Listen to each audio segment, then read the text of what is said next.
Hello my dear students, and welcome to the English class of 8th standard, and we are doing unit 3 lesson number 3.1 the plate of gold. Okay, आपण the plate of gold हा lesson करतोय.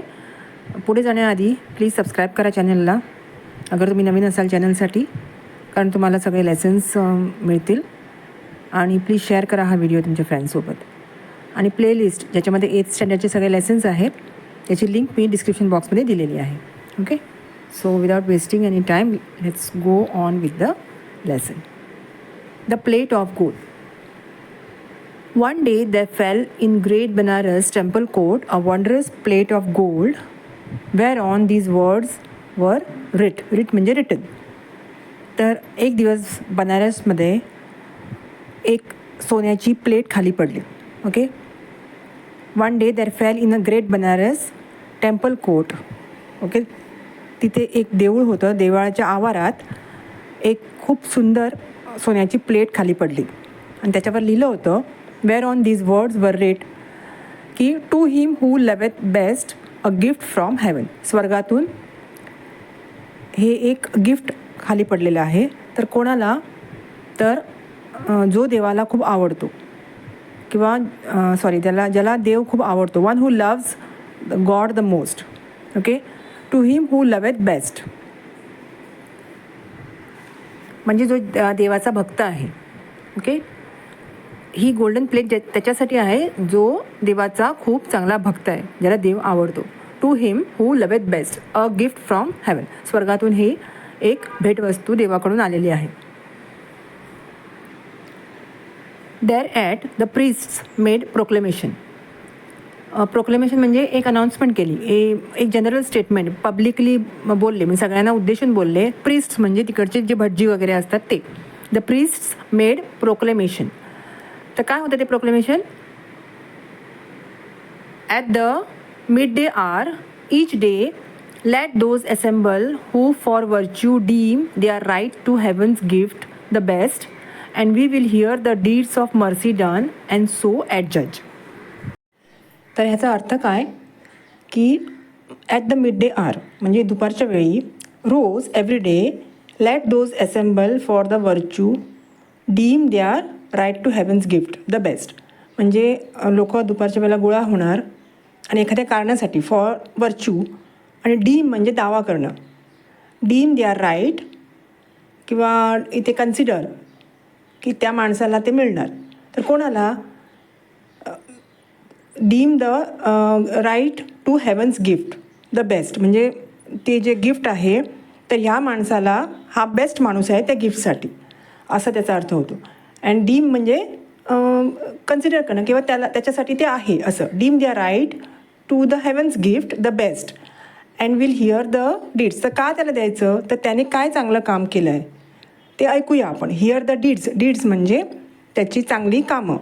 कुठली? तर लोकांवर दया करणं किंवा mercy असलेली दया, लोकांवर दया दाखवणारी किंवा लोकांचं चांगलं करणारी जी कामं आहेत ती त्यांनी काय कामं केली आहेत. Hear the deeds of mercy done and so adjudge. आणि त्याप्रमाणे आपण न्याय करूया. ॲडजज म्हणजे कन्सिडर करूया, त्या माणसाला ते गोल्डन प्लेट देण्याचा विचार करूया. सो जो कोणी माणूस चांगलं कर्म करेल आणि तो कसं प्रूव्ह करेल की मी हे कामं चांगली केली आहेत आणि ते जर त्या माणसाचं बेस्ट कर्म असेल सगळ्यांच्या मनाने तर त्या माणसाला ते गिफ्ट मिळेल, असा ह्या होल पॅराग्राफचा अर्थ आहे. Okay, now the next paragraph. The news. तर ती न्यूज अशी वाऱ्यासारखी पसरली. The news ran swift as light. तर एकदम उजेडाच्या वेगाने ती सगळीकडे पसरली. And soon from every quarter came nobles and munshis, hermits, scholars, holy man. हे सगळे आले. सगळे मोठमोठे विद्वान, साधू संत, मुन्शी लोक, ती सगळे होली मॅन. होली म्हणजे पवित्र, जे अगदीच देवधर्म करणारे होते, अशी सगळी लोकं आली. रिनाऊंड म्हणजे खूप नावाजलेले. And all renowned for gracious or for splendid deeds. ज्यांनी चांगली कर्म केली होती, जे स्वतःला म्हणायचे की आम्ही खूप विद्वान आहोत, आम्ही खूप पुण्य केलं आहे, अशी लोकं सगळी गोळा झाली. त्यांच्यापर्यंत ही न्यूज पोचली. ओके, रिनाऊंड फॉर ग्रेशियस म्हणजे चांगल्या कामासाठी जी फेमस होती. रिनाउंड म्हणजे फेमस होती. Renowned for gracious and for splendid deeds. Splendid म्हणजे चांगली कामं, डीड्स म्हणजे कामं, स्प्लेंडिड म्हणजे खूप चांगली. सो ऑल दिस पीपल केम, सगळी गोळा झाली. तोपर्यंत मीन वाईल द प्रिस्ट म्हणजे सगळे भटजी जे होते, in solemn council sat and heard what each had done to merit best the given best the gift of heaven. तर सगळेजणं त्या ज्यांनी ते अनाऊन्स केलं होतं ते सगळे भटजी, त्यांनी सगळ्या लोकांना हे जे जमले होते त्यांच्याकडनं सगळं ऐकून घेतलं की त्यांनी काय काय चांगलं काम केलं आहे, जेणेकरून ह्यांना हा एक गिफ्ट मिळावं, गिफ्ट ऑफ हेवन त्यांना द्यावं. तर वन बाय वन ते सगळ्यांचे म्हणणं ऐकून घेत होते. सॉलेम म्हणजे सिरियसली, ओके, अगदी मनपूर्वक. Meanwhile the priest in solemn council sat and heard what each had done to merit best the gift of heaven. Merit म्हणजे त्यांना मिळावं, ओके, ते लायक होते त्या गिफ्टसाठी. हे सगळं त्यांनी ऐकून घेतलं. इथे सॉलेम म्हणजे सिरियस लिहिलं आहे, तो सिरियसली ऐकून घेते. सॉलेम काउन्सिल म्हणजे जी ती सभा बसली होती त्यांचे ऐकून घेत होते, ते सिरियसली हे सगळं म्हणणं ऐकून घेत होते. So for a year the claimants came and went. तर वर्षभर हे सगळं चालू होतं. क्लेमंट्स म्हणजे जी लोक स्वतःला क्लेम करत होती की मलाच हे गिफ्ट कसं योग्य आहे, त्यांना क्लेमंट्स म्हणतात. दावा करत होती की हे मलाच मिळायला पाहिजे, त्यांना क्लेमंट्स म्हणतात. तर ते आले आणि गेले, त्यांचं म्हणणं ऐकून घेतलं जात होतं. आणि हे सगळं हा सगळं प्रोसेस वर्षभर चालला होता, for a year. At last after a patient weighing of the worth of all the priest bestowed the plate of gold on one who seemed the largest lover of the race, whose whole estate within the year had been parted among the poor. तर त्यातल्या त्यात त्यांनी एक जो व्यक्ती होती त्याला हे गिफ्ट द्यायचं ठरलं. तर ती व्यक्ती कशी होती, ज्यांनी दानधर्म खूप केलं होतं. तर at last after a patient weighing म्हणजे अगदी पेशंटली सगळ्यांची शहानिशा केली, प्रत्येक माणसाची. ॲक्च्युली पेशंट म्हणजे धीर धरणं, ओके, अगदी धीर धरून वाट बघून घाई न करता सगळ्यांची म्हणणं ऐकून घेऊन शेवटी एक माणूस त्यांनी चूज केला. तर पेशंट वेईंग म्हणजे मोजमाप केलं, कोण माणूस चांगला आहे त्यासाठी. Patient weighing of worth of all म्हणजे ज्यांनी हा लायक आहे का, वर्थ ऑफ ऑल म्हणजे जो लायक आहे तो, okay. Patient weighing of worth of all the priest bestowed म्हणजे त्याला देऊन टाकलं, प्रेझेंटेड द गिफ्ट, त्याला दिलं. त्या माणसाला प्लेट ऑफ गोल्ड दिली. तर तो कोण होता, तो largest lover of the race, whose whole estate, ज्यांनी आपली सगळी इस्टेट एका वर्षाच्या आत गरिबांमध्ये दिली होती. पार्टेड म्हणजे देणं, पार्टेड अमाऊंग किंवा वाटून टाकणं, parted among the poor, whose whole estate he within 1 year had parted among the poor, okay. इथे बहुतेक largest lover of the race म्हणजे गरिबांवर प्रेम करणारा, ज्यांना गरीब लोकांबद्दल सहानुभूती आहे, त्यांना मदत करावीशी वाटते असा माणूस, ओके. त्याच्यामध्ये त्याला ती प्लेट द्यायचं ठरलं. तर हे सगळं बघून तो माणूस खूप खुश झाला. दिस मॅन ऑल ट्रॅम्बलिंग म्हणजे तो थरथरायला लागला आनंदाने. All trembling with his joy म्हणजे आनंद. ॲडव्हान्स्ड म्हणजे पुढे गेला. Advance to take the golden plate तो गोल्डन प्लेट घ्यायला पुढे गेला. पण वेन लो म्हणजे आश्चर्यचकित, okay. Advance to take the golden plate when lo at his fingers first touch it changed to basest lead. तर त्याने त्या प्लेटला बोट लावलं, म्हणजे तो प्लेट घ्यायला हात पुढे केला आणि त्याचा बोट त्या प्लेटला टच झाल्याबरोबर ती प्लेट शिशाची निघाली. म्हणजे त्याच्यामध्ये सोन्याची ऐवजी त्याचं शिसं झालं. शिसं म्हणजे lead, okay. At his fingers first touch it change to basest lead म्हणजे अगदी मूळ धातू, बेसिक लेड, प्युअर लेडमध्ये ते चेंज झालं. सोनं होतं ते प्युअर लेडमध्ये चेंज झालं. लेड तुम्हाला माहिती आहे, पेन्सिलचं जे टोक असतं, जे ब्लॅक कलरची कांडी असते आतमध्ये, ती लीड असते. तर त्या मटेरियलची ती प्लेट तयार झाली. सोन्याची होती ती लेडची झाली. ऑल स्टूड अघास्ट म्हणजे शॉक्ड, सगळ्यांना आश्चर्य बसला, धक्का बसला. बट वेन द हॅपलेस क्लेमंट, हॅपलेस म्हणजे अनफॉर्च्युनेट, अनलकी किंवा अनफॉर्च्युनेट. क्लेमंट म्हणजे तो माणूस ज्याला ते गिफ्ट मिळालं होतं, त्याने ते हातात पकडल्याबरोबर जेव्हा ती लीड शिशाची झाली ती प्लेट, त्याने ती हातातनं खाली टाकली, हातातने ती सुटली धक्क्याने. त्याला ते सोन्याचं पाहिजे होतं. ते लीडचं आलं म्हटल्यावर त्या हातातनं ती ड्रॉप केली खाली आणि ती खाली फ्लोअरवर जमिनीवर ड्रॉप झाल्याबरोबर काय झालं, hapless claimant drop it clanging on the floor. Heaven's guerdon म्हणजे तो रिवॉर्ड, जो हेवनमधून स्वर्गातून तो रिवॉर्ड आलेला तो परत सोन्याचा झाला. Heaven's guerdon was again transform to shining gold. Okay. So for another 12 months sat he priest and judged. तर अजून पुढचे 12 महिने ही अशीच परीक्षा चालू होती. ओके. सगळ्या ते प्रीस्ट ते भटजी सगळ्यांना चेक करत होते की कोण पुण्यवान आहे आणि त्यांना जज करत होते. 3 वेळा असे अवॉर्ड्स 3 लोकांना चूज केलं गेलं आणि 3 वेळा अशा लोकांना अवॉर्ड्स दिलं गेलं, पण परतही तसंच झालं. ते गिफ्ट त्यांना मिळू शकलं नाही. Okay. Thrice they awarded, thrice did heaven refuse the gift. ते हेवनमधलं गिफ्ट ह्या तिघांनाही परत दुसऱ्या तिघांनासुद्धा मिळालं नाही. Meanwhile a host of poor maimed म्हणजे परमनंटली डॅमेज म्हणजे एकदम गरीब लोक, भिकारी सगळे. बॅगर्स म्हणजे भिकारी. Meanwhile a host of poor maimed beggars in the street lay all about the temple gate in hope to move that love whereby each claimant hoped to win the gift. And well for them it was, if gold be charity, if every pilgrim to the temple gate praised God.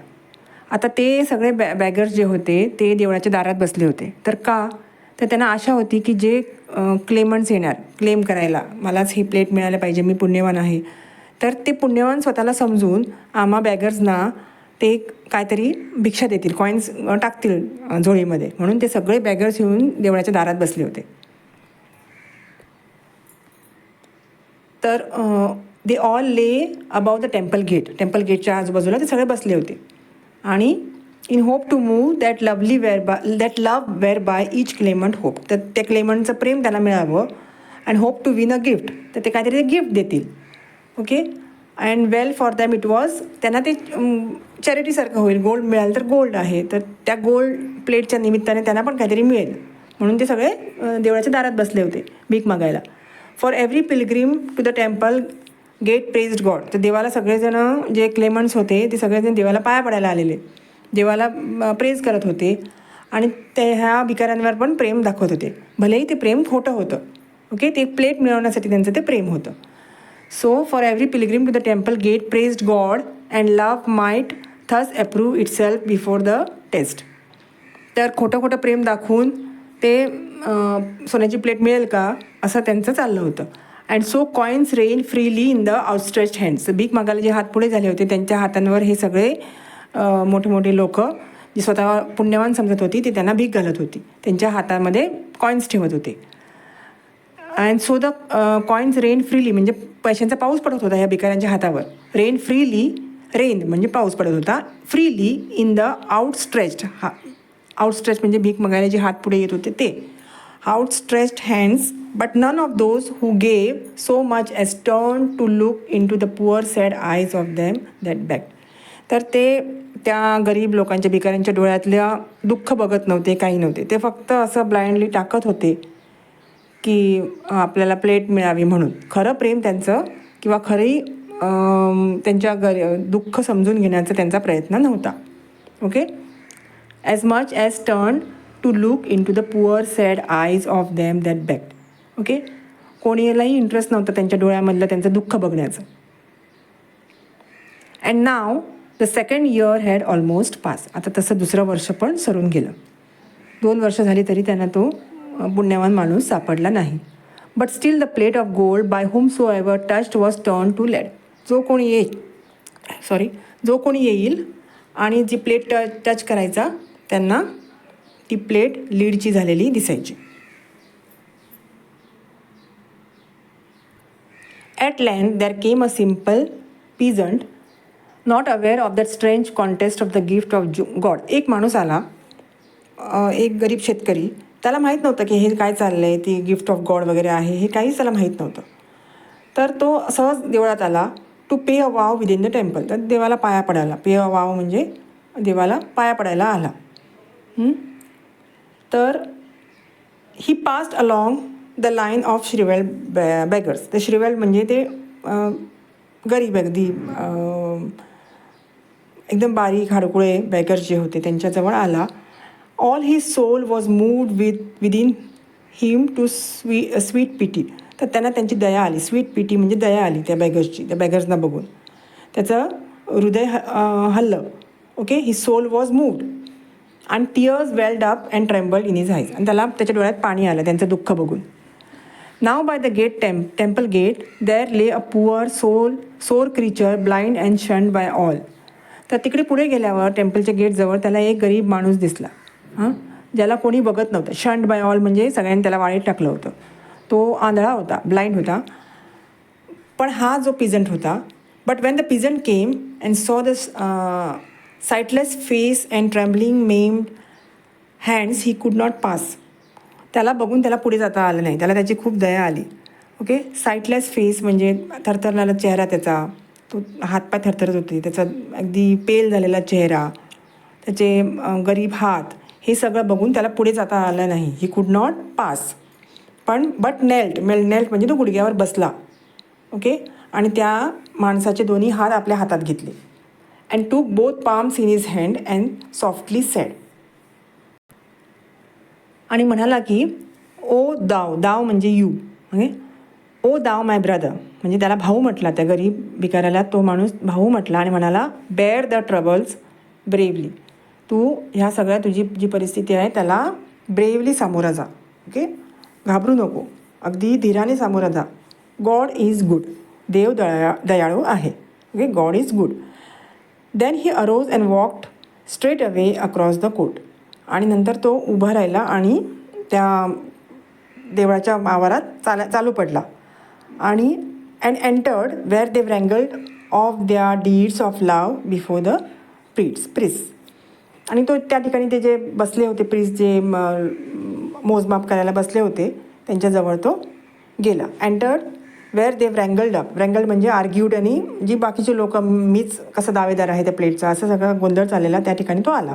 व्रँगल्ड of their deeds of love before the priest. तर जिथे हे परीक्षा चालली होती कोण पुण्यवान आहे त्याची, तिथे तो पोचला. A while he listened sadly, then had turned away, but something moved the priest who held the plate of gold to beckon to the peasant. तर तो ते आर्ग्युमेंट ऐकत होता. ओके, ही लिसन्ड सॅडली. त्याला वाईट वाटत होतं की ही लोक अशी भांडतायत कशाला. Okay, for that golden plate. तर a while he listen sadly then had turned away. मग तो जायला निघाला. त्याला ते आवडेन असं झालं की ती लोकं भांडतायत वगैरे, आणि त्याला इंटरेस्ट पण नव्हता त्या गोष्टींमध्ये. त्यामुळे तो निघून जायला गेला. पण तेवढ्यात त्या जे भटजी होते, ते जज होते तिकडे, प्रिस्ट होते, त्यांनी त्याला बोलावलं. त्यांना काहीतरी वाटलं, समथिंग मूव्ड द प्रिस्ट. त्यांना हालचाल झाली, म्हणजे त्यांना मनात असं काहीतरी वाटलं की ह्याला आपण बोलवायला पाहिजे. Okay, so something moved the priest who held the plate of gold to beckon to the peasant. तर त्या पिझंटला, त्या माणसाला त्यांनी बोलवलं. बेकॉन म्हणजे कॉल. ओके, त्यांना बोलवलं आणि तो पण त्यांच्याजवळ त्यांचं आज्ञा पाळली आणि तो पण आला. So he came not understanding and obeyed. त्याला माहीत नव्हतं, पण तरी पण त्याने त्यांचं मान राखून तो तिकडे आला त्यांच्याजवळ. And stretched his hands and took the sacred vessel. आणि ते प्रिस्ट जे होते त्यांनी ती गोल्डन प्लेट त्याला देऊ केली, आणि त्याने पण ती नम्रपणे आपला हात पुढे केला. Stretched his hands and took the sacred vessel. त्याने आपला हात पुढे केला, stretched his hand and took the sacred vessel. आणि लो म्हणजे एक्सक्लेमेशन मार्क आहे तिकडे. काय आश्चर्य की it shone with thrice its former lustre म्हणजे शाईन. आधी जेवढी त्याची चमक होती त्या सोन्याच्या प्लेटची, त्याच्यापेक्षा 3 पटीने जास्ती ती प्लेट चमकू लागली.